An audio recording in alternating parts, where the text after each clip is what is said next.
absolutely brilliant poets who have mastered both the material they use and the method and the use of the materials. Ciaran Berry, I should say, just at the start, born in 71, associated with both Galway and Donegal, but born in Dublin, a graduate of NYU and a professor at Trinity College in Hartford in Connecticut, which I'm told is a very good college to be a professor in. He's on spring break at the moment, and so we were delighted to nab him for Cork, which is fantastic. He is a poet, a really interesting poet of the contemporary era, and the vast catalogue of his materials is really unbelievable. The marshalling of facts and events, of narratives of contemporary Ireland, and narratives particularly of the 1990s in Ireland and the 1980s, and how he has accumulated these and reassembled them into a series of kind of poetic tapestries is just absolutely, I think, fantastic. You have everything from Brendan Boyer to the undertones and even the elements and materials of the lost sheargar. It's all there in this poetry. And also family is there, and even the weather of Ireland and its changing patterns in those years. So he is somebody who, in exile, if you like, although he wouldn't be heavy on that exile thing, because in fact that would be too old a concept for him, I think. He is a contemporary commuting poetic mind, which is really instructive for all of us who write poetry in this world, that we live in one world called the English language, if we're English language poets. So this is a really new kind of voice in writing, and this is Ciaran Berry. Thank you.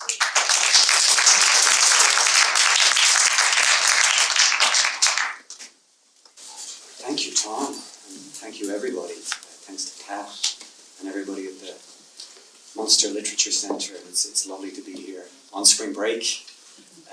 What a way to spend spring break. And it's lovely to be reading with James as well.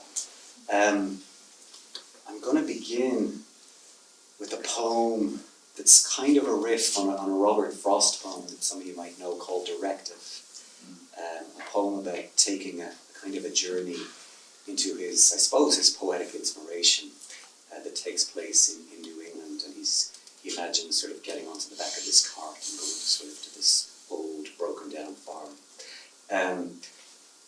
The thing that's different in my poem is that instead of getting on a cart, we're getting on a Lochswilly bus. Lochswilly buses were kind of famous in Donegal in the 80s and 90s for being kind of dilapidated. They used to buy them second-hand off Ulster Bus, so the buses that Ulster Bus wanted to throw away ended up being Lochswilly buses. So we're getting on the bus in roughly Letterkenny and going sort of into the northwest of the county.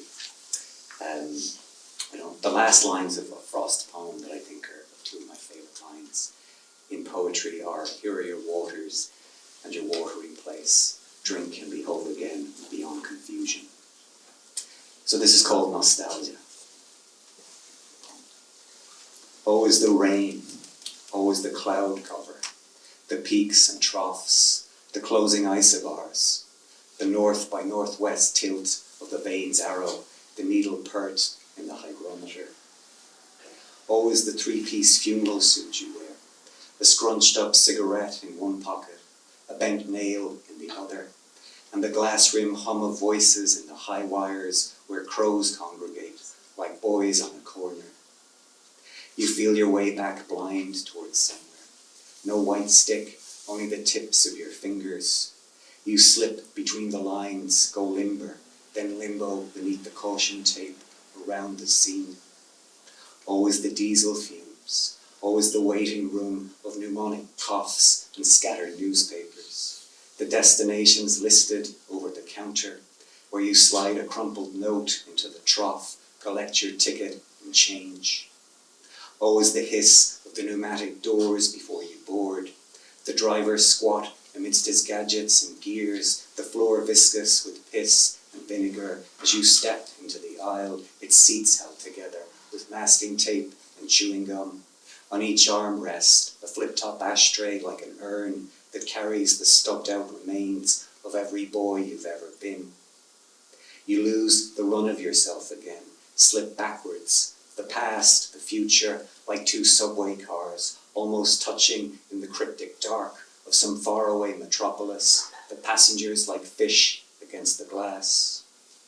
Smoke wafts from somewhere, or a throwback hit bursts from the subwoofers, and you hear the screech of air in the air brakes, the uphill-downhill shift of gears, as you pass through towns nondescript in scripture, betting shop, chip shop, post office, bar, the mountain top, a stating of the obvious, the dewdrop in, perhaps a slurred pun, the wreck of a Cortina or an Escort Mark I set up on blocks in a garden where someone's improvised a coop for chickens or a kennel for a dog with two different coloured eyes.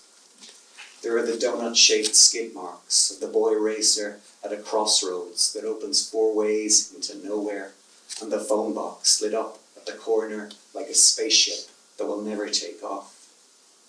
There's the ghost kiss of the cue ball. The ghost kiss of the cue off the cue ball in the snooker hall, long abandoned, and the milk bottle vase of daisies and dandelions below the palms of the blue-robed Virgin at her roadside shrine. It's never not this way, what you're trying to get back to, like the TV on mute just off the bar, where the Angelus drones on forever and ever, and the owner waits for the bell above the door. One Russian messing doll, inside the other, you make a paper chain of figures, joined at the ankle and wrist. The game you're playing, a game of snakes and ladders. Always the yes, no, yes of the wipers.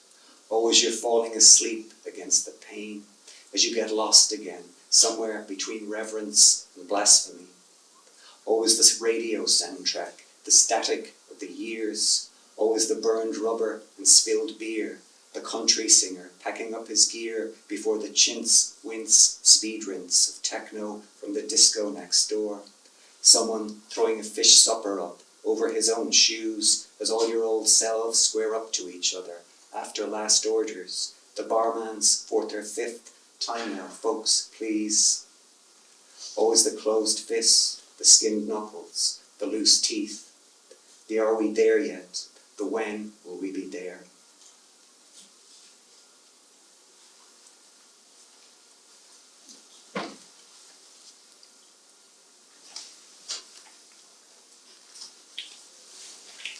So the title of this poem comes from a dirty joke. I think it's the first dirty joke that I remember hearing. If you remember the punchline, your inner sort of 12-year-old will be laughing to him or herself. It's called How to Make a Snooker Table Laugh. I drop my 50 pence into the slot, woodcock side up. The lights erupt above the brushed rectangle of green baize. My father racks the balls. I'm first to break. The reds scatter like unpaired electrons, or ping pong balls discharged from a pop gun. My father's trying to find a way around the silence he never meant to pass down to me.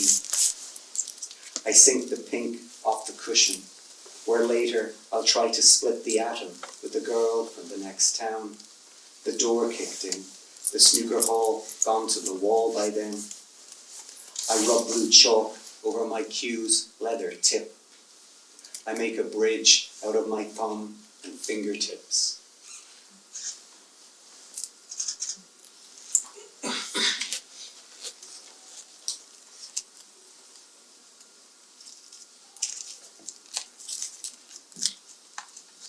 This poem's about the horse Shergar.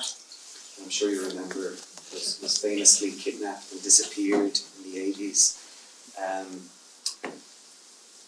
The other thing that's going on in the poem is my grandfather passed away on the day my family moved from Carcanet in Connemara to Falkara.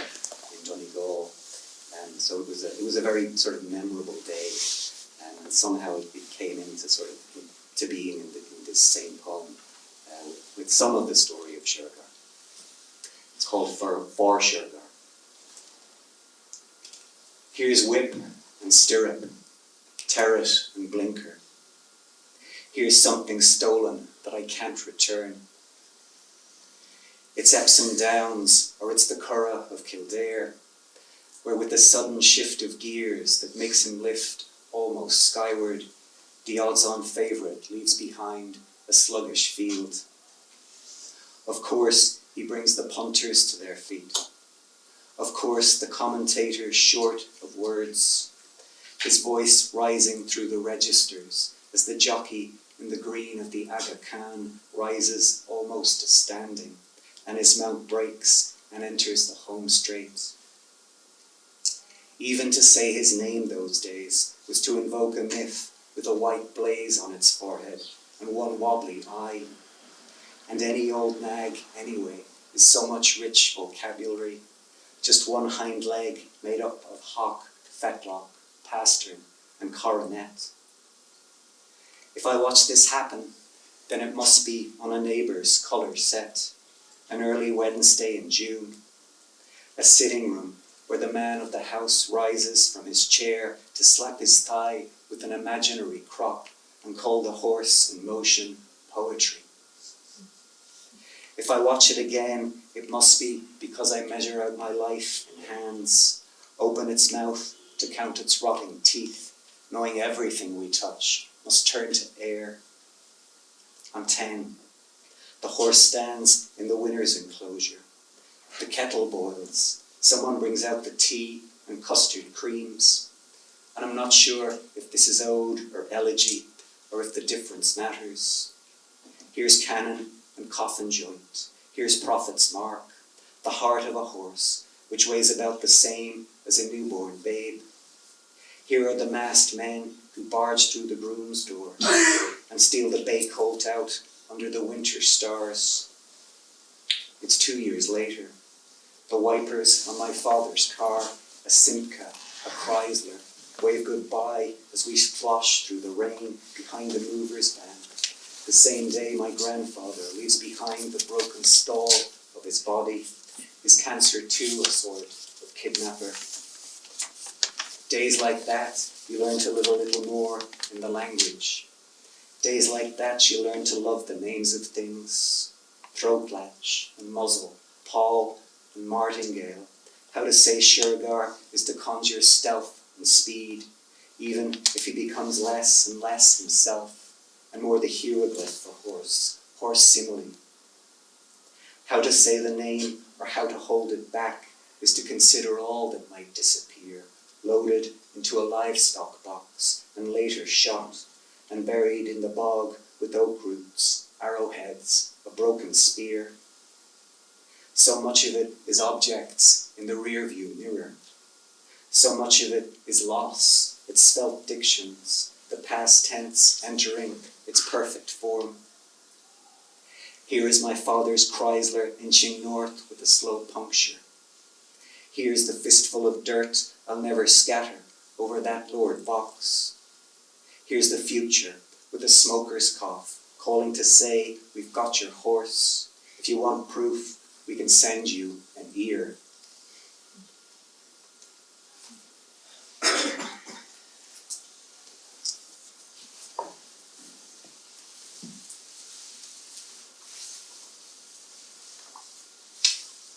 So this is my Brendan Bowyer poem.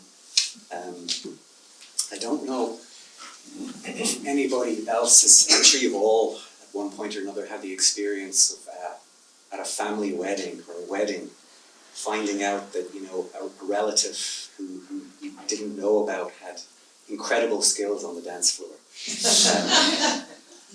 This is a poem that I wrote for my Uncle Billy, who I'd never seen dance before until my brother's wedding, and he got up and did this incredible dance to the Hucklebuck, which my mother had played as a joke because my kid brother used to really like it when he was a very small boy.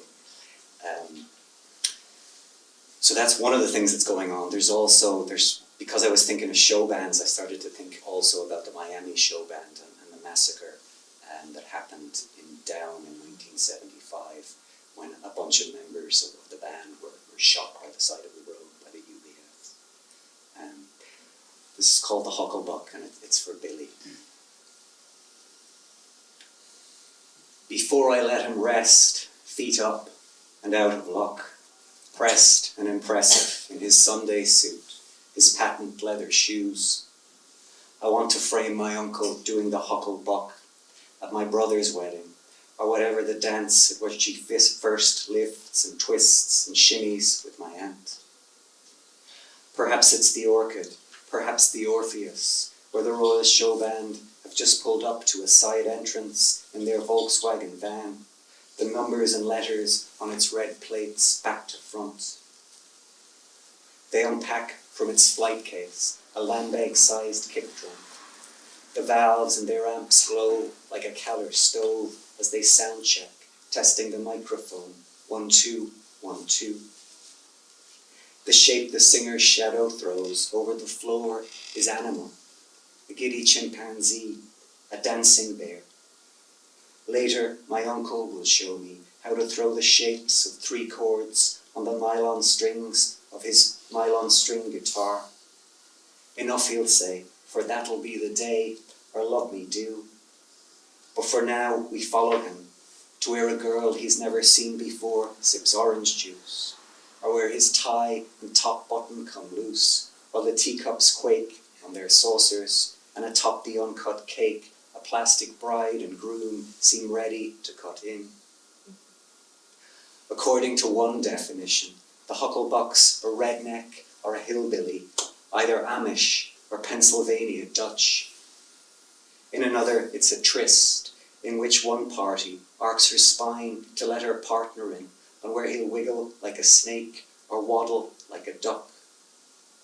The syntax of it must be given time in that incensed bedroom, or where the dry ice plumes like smoke from the pack of Rothmans, Dunhill, or Super Kings he'll make a chain with later, home from the night shift to a taped episode of Cheers or Hill Street Blues.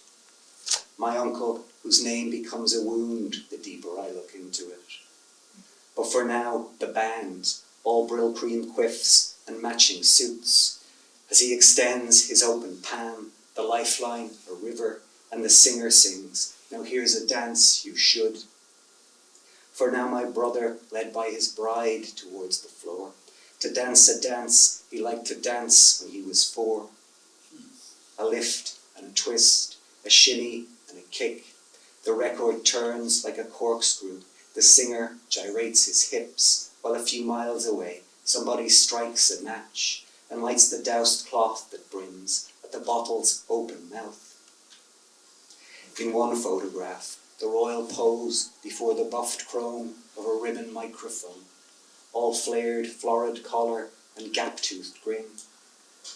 In another, they rest one elbow each over an upright baldwin and lean in as if about to sing "Kiss Me Quick," or "If I Didn't Have a Dime." Sometimes I mistake them for the Miami, and sure enough, here they are, airbrushed before a pool in Florida, in their too tight swim trunks and day-glow tans. But for now, the far side of the border, the B-side of I Ran All the Way Home, my aunt and uncle limber under the spots and strobes. For now my brother slipping his love's hold and sitting down to another egg and onion sandwich, a glass of champagne, a flame that is an ape amok as it rips up the carpet and swings from the drapes. As the band burn down the house burns down, and my aunt and uncle move south to the planned town at the river's open mouth, where his fingers on those catgut strings are shadow animals, G like a billy goat, A like an ox. The syntax of it must be given time. You push your baby out, you pull your baby in, you clip your fingernails, wait for your fingertips to harden. You see the Miami stopped on their way home by men dressed up, but not for Halloween. The band still in matching suits, hair still brill creamed, as they're made to stand in line. How when one callow member of the gang points his gun, His thumbs, as stray dogs prick deers, his forefinger, its upper jaw. You see the beer cans bound to the back bumper, as your brother and his wife veer off into the future that takes the shape of shadows thrown on a blank wall. The swish and splinter of the mirror ball as it falls and shatters, and your uncle joins the singer and the trumpet player. A lift and a twist, and the coffin lid is shut on another wake you're too distant to attend. The lights come up, and the dead leave behind the flat line of a silence in which a lone figure gathers the empties, and with a dustpan and brush sweeps up the butts.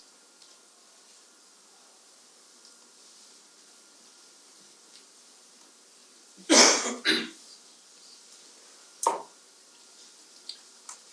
going to read two more shorter poems. I wanted to write a poem about Dolly Parton and Dolly the sheep. And I found out an interesting thing, actually, when I was doing this, was the reason that the sheep was called Dolly the sheep was because it was cloned from a mammary cell. So it was kind of a sexist joke between scientists that led to the naming of the sheep. There's a couple other things I should probably tell you. Telomeres are the things that bind a strand of DNA, so the things at the end of a strand of DNA that kind of hold it together. The wishy-washy was the name of the laundromat that Dolly Parton, when she first moved to Memphis, lived next door to.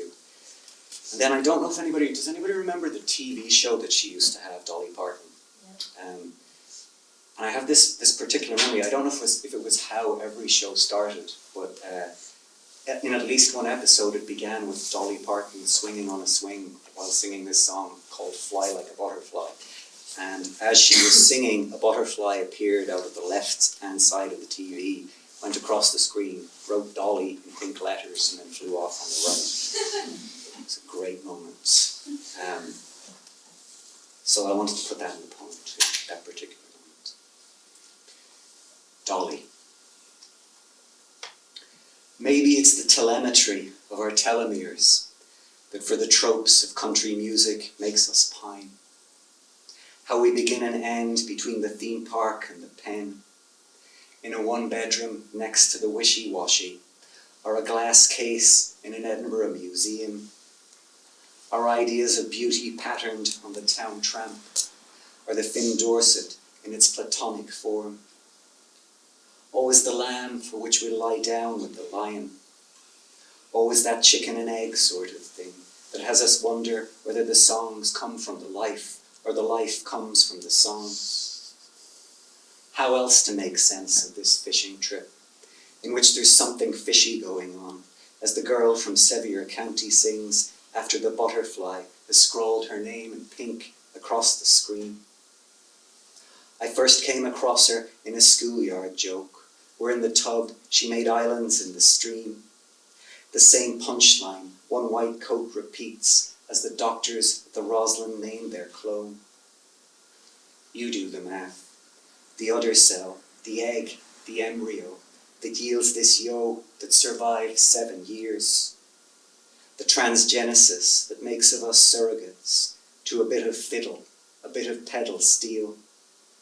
How like undulates we kick it off right and kick up our heels, somewhere between I saw the light and I'm so lonesome I could cry.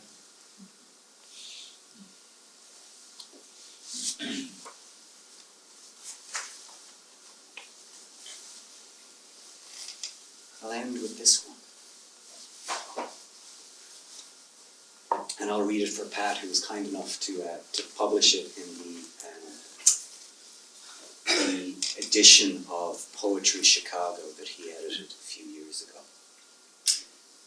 I thought the poem was about all the pageantry that surrounded Elvis's funeral, and then after I'd written it, I realized it was actually just about becoming middle-aged. So it wasn't really about Elvis at all. The death of Elvis. This lip, too, used to curl a little easier, and we all of us must enter our Vegas years. Blessed the pacemakers, blessed the painkillers, blessed our famed quiffs, grown flyaway, grown thin, the grey starting to sprout under the dye. So much to hide beneath the spit and mascara, so much to powder puff and trim. Nose hairs, for instance, and sideburns, the skin seasick as we're made to play dress up one final time. A daughter's bracelet slipped over a wrist, and for the ring finger, a lightning bolt ring. How far we venture from a love of peanut butter and Wonder Bread. How far from a Stutz Blackhawk and Khalil Gibran. From codeine, meperidine, diazepam. The room with the teddy bears and the empty syringe. How far from the last book we dived into to learn about sexual positions and astrological signs. And far too from the myth of our baritones coming alive in Tupelo, of how we could turn on and off the rain.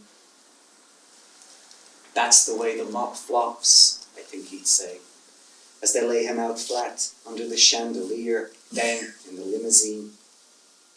That's the way the mop flops, as 5 men enter his mausoleum with water, cement, and a wheelbarrow full of sand. The instruments set down, the stage lights dimmed. Thank you very much. Good night, Graceland. Thank you.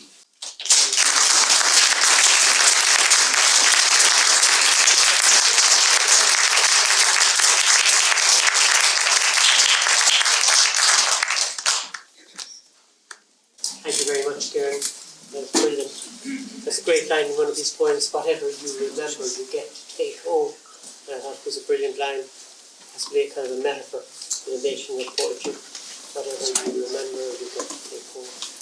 And it's in a wonderful sequence. Our next reader, James Harpur, needs no introduction in these parts. His family are associated for generations with West Cork. But he came back to West Cork via a long route from the Mercian kingdoms through Lindisfarne up to Iona and across and down back to West Cork again. A long, circuitous, not a biblical, but a calligraphic, I think, journey. A journey of contemplation, meditation, Christianity, heritage, but always voyage of one kind or another. He really is a great poet of journeys in all his books. Poems that won the UK National Poetry Competition, poems that won prizes and Poetry Society book recommendations, Book Society recommendations. All of these things he has been more than decorated in that passage between Ireland and England. England, which gave him a particular sensibility and education. And also, I think, a particular reading of Christian documents that wouldn't have been available in a sort of Christian Brothers school in Ireland or in the Irish Republic.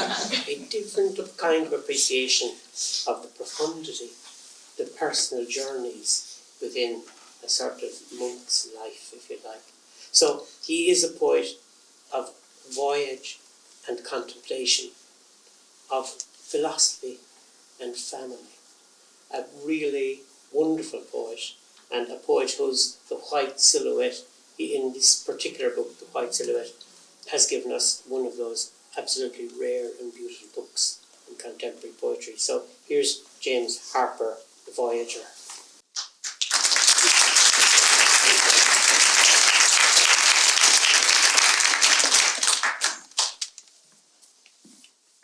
Hello everyone. Tom very kindly, thank you Tom for that lovely intro. Tom very kindly launched my book in the autumn. And I remember saying at the time that my definition of heaven is to lie back on an Ottoman couch and just listen to Tom talking about your book. And my definition of hell is lying back on an ottoman couch and listening to Tom talk about someone else's book. But not Ciaran's book. He did a wonderful reading. I'd like to thank Pat Cotter for inviting me. It's lovely to be at this festival. I usually just do the workshop. This year that's been a bonus. And it's wonderful to meet so many poets from all over the world, from UK, Europe, China, and so on. It's wonderful. Tom mentioned that I didn't go to the sort of school, the Christian Brothers School, but I did go to a school called Wallop, strangely. It's true, yeah. So, since Tom mentioned voyaging and contemplation, I feel duty-bound to read a poem or two on that subject. So I'm going to start with a poem called The Journey East, which combines both things, really. And in 2010, myself and my partner, my daughter, drove from West Cork to the west of England, Dorset, for Christmas. And just before we left, a week or so before we left, it snowed like nothing other. And it seemed to change the landscape into a mystical country. So this is really a story of that journey. It's called The Journey East. The car revving up. The three of us wiping mist away to find a whiter world. Black ice to Clonakilty. Cortege of cars behind a spectral hearse. Strings of lights in Bandon, sapphire cold, and the stars are moving through the river. On Cork's Victorian viaduct, a train made of snow. We steam below the River Lee. Cork City crusts behind us. Three swans on slatty water. Feathery ice.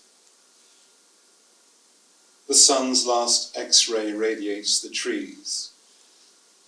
Lights turn red in Castle Martyr. Diesel slush road. Across the Blackwater, Waterford has drifted white. Inching mile by mile through Iceland, Greenland, Wexford, another country. Dungarvan's glittery square, each shop an advent calendar window. Beyond the shore bridge, the dark returns, but angels are alighting on New Ross. Rosslare night, chalet on a ghostly estate, sound of wind and chimney. Dawn ferry, sudden vibrations, propellers churn the sea to snow. The swells swing up and down and up. Oh, let the voyage finish now and grant us solid earth. From Pembroke, Wales unfolds in white. A postbox in a wall, red as a berry. Below the Severn Bridge, water turned to bone. The Somerset levels, crisp and even. The motorway accelerates the dark. The night re-icing the Yeovil Road. Not now, we're nearly there. Cattystock lumped with snow. Wood incense, curtains edged with gold. A house on Duck Street, an outdoor light, a star that stopped overhead.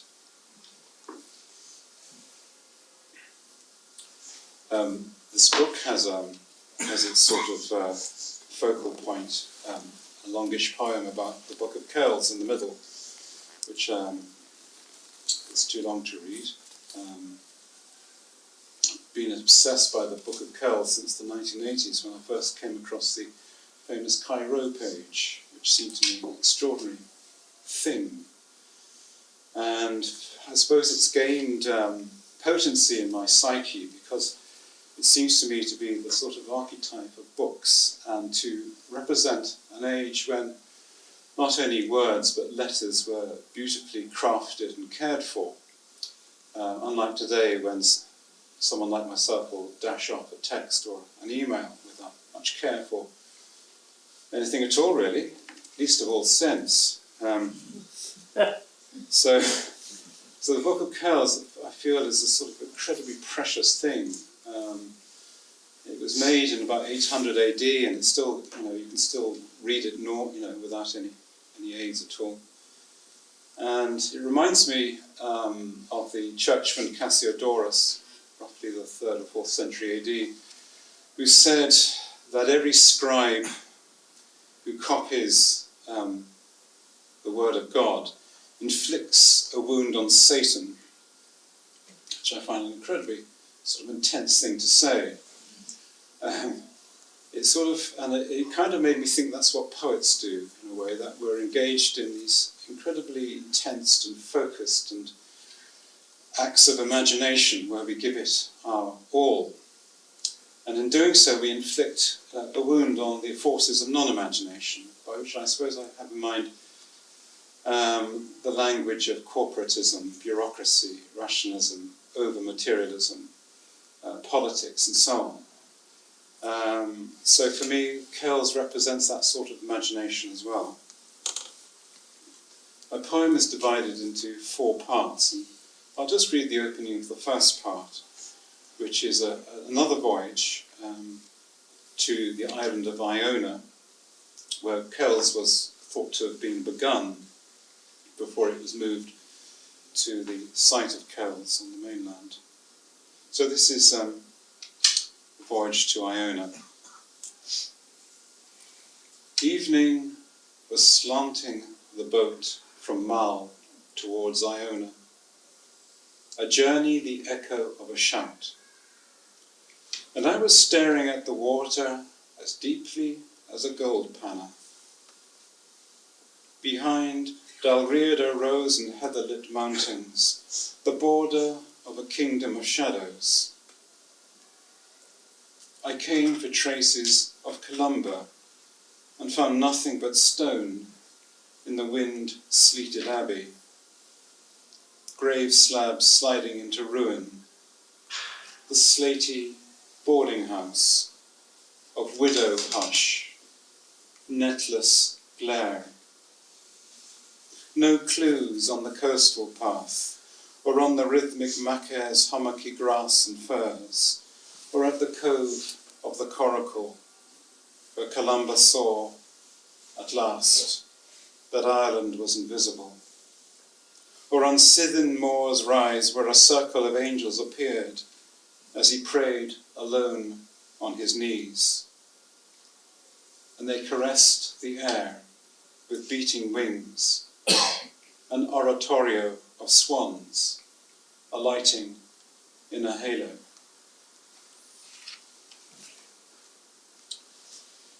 I have a little section of short poems on iconoclasm, which is one of my deep and pet interests. The idea of smashing art, such an extraordinary thing, isn't it? In about 1647, I think it was, a man called Richard Culmer went into Canterbury Cathedral with a 60-foot ladder, and he put it up against one of the stained glass windows and just methodically began to knock out centuries-old stained glass. And he wasn't, in any ordinary sense, a hooligan. He was a graduate of Cambridge. He was a minister in the Church of England. But he was so offended by art that he had to rid it from his sight. And I went to this exhibition at the Tate Gallery a couple of years ago on iconoclasm. I couldn't believe it, that my pet subject should be regaled in front of me. And I saw all these statues of Jesus, God, Mary, all sorts of holy figures who'd had their noses chiselled off or eyes gouged out. And I found it incredibly affecting. The damage had actually made them obviously more human in a way, more fragile. So I have 3 poems actually on statues from Winchester Cathedral, which came in for Puritans' revenge. So I'm just going to read one of them. It's very short. It's called Alchemy, and it's based on a statue of the Madonna and Child from Winchester Cathedral. Pursuing you for centuries, King Herod's men at last caught up with you in Winchester and left you a single arm to clutch the infant they beheaded, then stood and watched the space the halo filled dance again with motes of dust. Your love kept turning into gold. So I'm just going to do two more. This one's called Perseids, as in the meteor shower that comes around every August.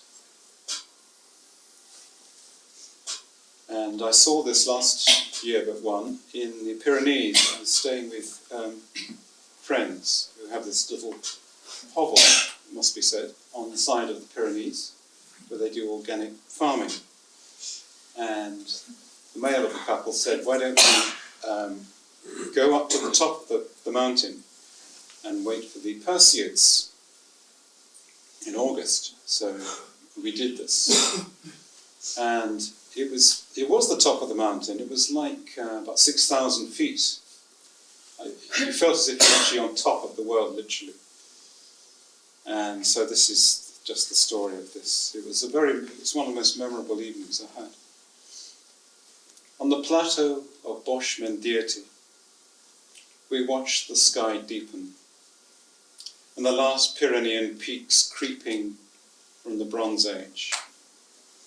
The 6 of us on the grass, 2 lots of parents, 2 daughters, assembling chairs and a table, foraging for rotted twists of oak, to make a fire, a token of the dying sun. We broke bread on top of the world, poured red wine into mugs, and alternated between the pitter-patter of conversation and listening to the rhythm of clonking bells. A group of cows had gathered by the slope's edge, watching us with moon eyes, their bodies cream white. And from a nearby tor, a dozen sheep ambled down, approached the cows and stopped like stationary clouds, glowing in the still darkening sky. Our fire, the sole flickering of movement. Until a movement on the road, between bushes, a horse galloping, then 5 more, dark brown and tan, their manes flowing like mantillas. They halted opposite the cows and sheep and joined the vigil. We lay on rugs on spongy moss, huddled for warmth, heads on stomachs, our prayers and wishes at the ready, and nothing came. The animals entered the dark outlines, and constellations marked the bones of giant mythic beasts and beings, Cassiopeia and Ursa Major, Pegasus, Cygnus the swan. And still we waited, with nerves and hearts as much as eyes, as if we were waiting for new lives to open up miraculously, or some spark to jolt us into different ways of thinking. And as we wondered, will they ever come? 3 of us shouted, the others exclaiming, where, where? We pointed to the interstellar spaces, and there, a streak of light, a cry of wonder, then a rush of thicker light, its wake fizzing like a rocket's tail.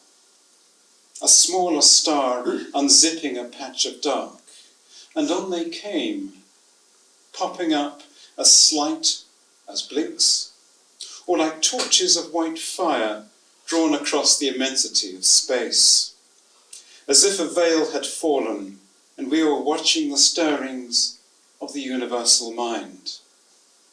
Each cell and synapse and signal in the firmament of its being. Up our wishes flew, and prayers too, our backs moulded in the mountaintop, our eyes filling with endlessness.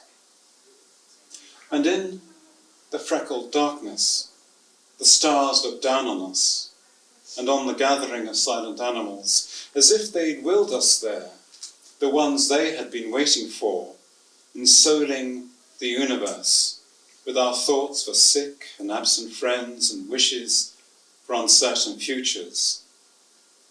The stars saw the meaning of life, if only for the time it took to see and lose a prayer in our evaporating trails of love. So I think I'll just finish with a little extract from the title poem, The White Silhouette, which is, I suppose, about looking for enlightenment, which is something I've been doing since about the age of 13, I suppose, unsuccessfully, looking for someone or something to reveal the great mysteries of life. And I remain a sort of spiritual seeker. I belong to no religion or cult yet. Open to persuasion.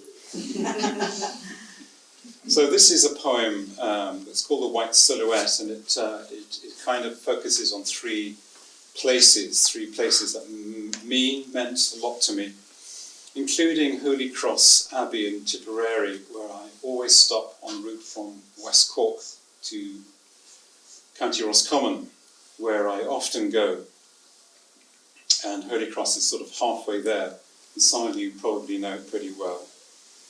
And often when I go there, Holy Cross is, for those who don't know it, it's a sort of wonderfully restored medieval abbey next to a river. Beautiful setting, and it's now become a sort of favourite with married couples, or couples that want to marry, I should say.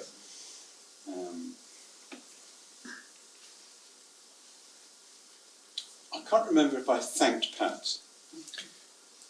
More than once, James, but I'm very grateful. I'm going to thank Pat again. You can't thank Pat too much. The White Silhouette. I thought we would meet in a holy place, somewhere like Holy Cross in Tipperary, the abbey at the meeting of road and river. You might have stopped there to break a journey, as I often do, and see me there in the nave, ambling down the sloping floor towards the relic splinter of the cross, or sitting outside on the banks of the shore, on a bench in a swathe of tended grass. Perhaps that day when, heading north, I paused by the car park to watch a bride, fragile and frozen by the door, her bridesmaids huddled in the cold of March, waiting and waiting to make her entrance into the sudden shine of turning faces, like a swan gliding in its snowdress from an arch of the bridge, and a state of grace. I was too mesmerised by her beauty to see you start your car, drive off, and raise your hand as you passed me by on the way to Cashel, Fermoy, and the south. Thank you very much indeed.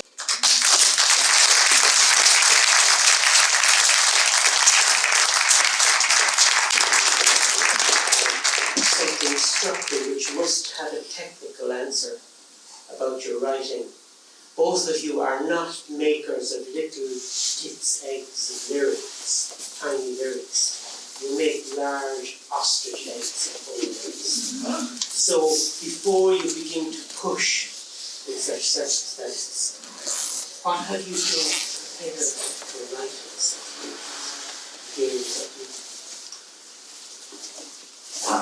At what point do you begin?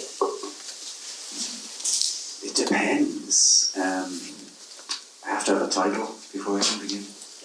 And everything becomes organised around the title. But I also I drive myself crazy with notebooks and writing things in notebooks and moving them from one notebook to the next notebook and then moving them back. And so you take some notes from a notebook and select it into another notebook. Yeah. And then when I move on to a sort of a legal sized piece of paper, that's when I'm writing a poem. So it's all, and sometimes I'm very hesitant to do that. I want to try and keep it in the notebook for longer. And I'll tell myself, well, if I'm still here, I'm not writing a poem, I'm still sort of messing around. And that can actually be very kind of freeing in some ways. But I'm not somebody who can just sit down with nothing and write. I have to have something to sort of to start with. And is there a point you know yourself at which you've ruined some material? Yeah, when it doesn't feel like it has any energy anymore, when it feels like it's just kind of flattened out, and it's not about the language anymore. It's about something else. Then, if it's not about the language and the sounds, then I don't think it's poetry anymore for me. It can't be about data, or it can't be about fact. It has to sort of be, something has to kind of walk through it, or something has to sort of make it move. And as long as it's still moving, then that's fine. But yeah, sometimes sort of overwriting or over-relying on notes as well, I think, can kill it. James, where are you at when you begin to write? It's a tricky one, really. Is this on? Yes. I tend to wait for. I kind of believe in the muse as a sort of supra ego divine breeze, if you like, to visit me. And that usually happens when I stumble across something that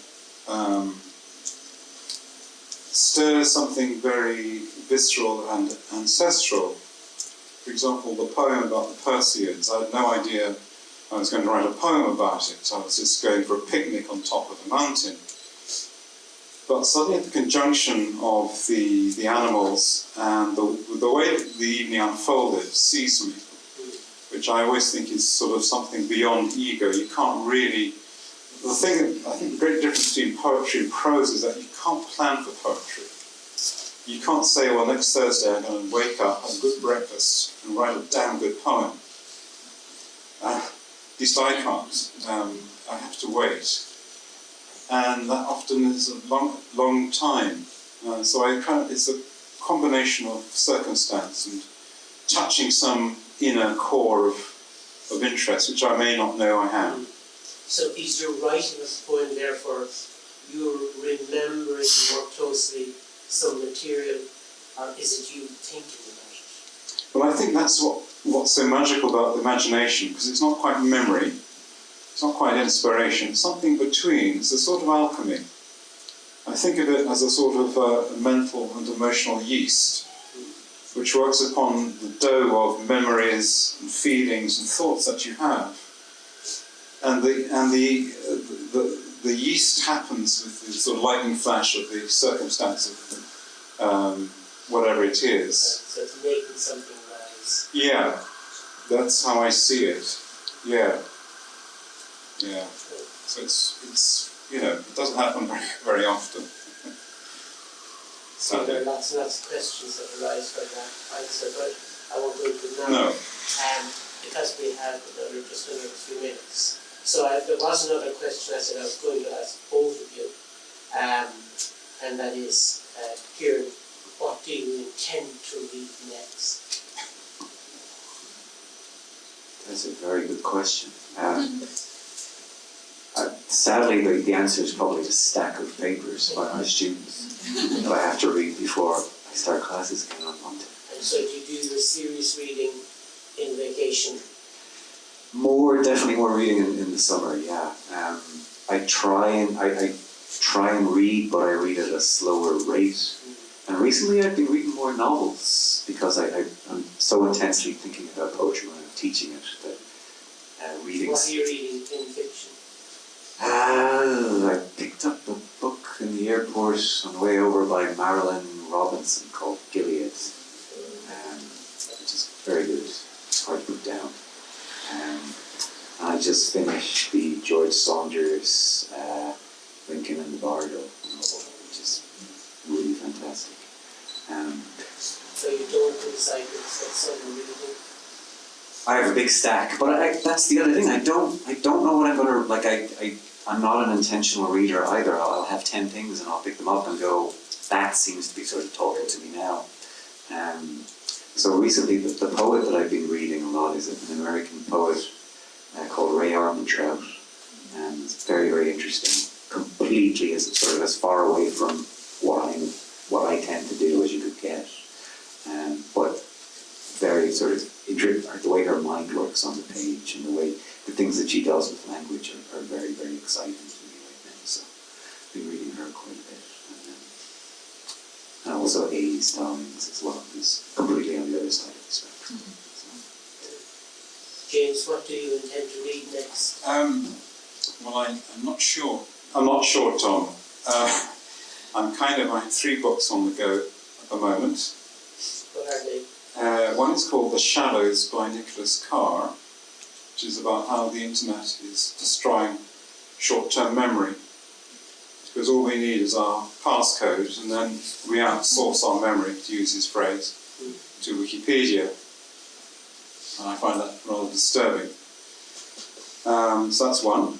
That's for the daytime. I work at 3 in the morning usually. I'm a very bad sleeper, and I'm reading Pascal's Pensées, because I reckon he was a bad sleeper, and he sort of commits his sort of I don't know, some of his dark. Do you remember his best pensée so far?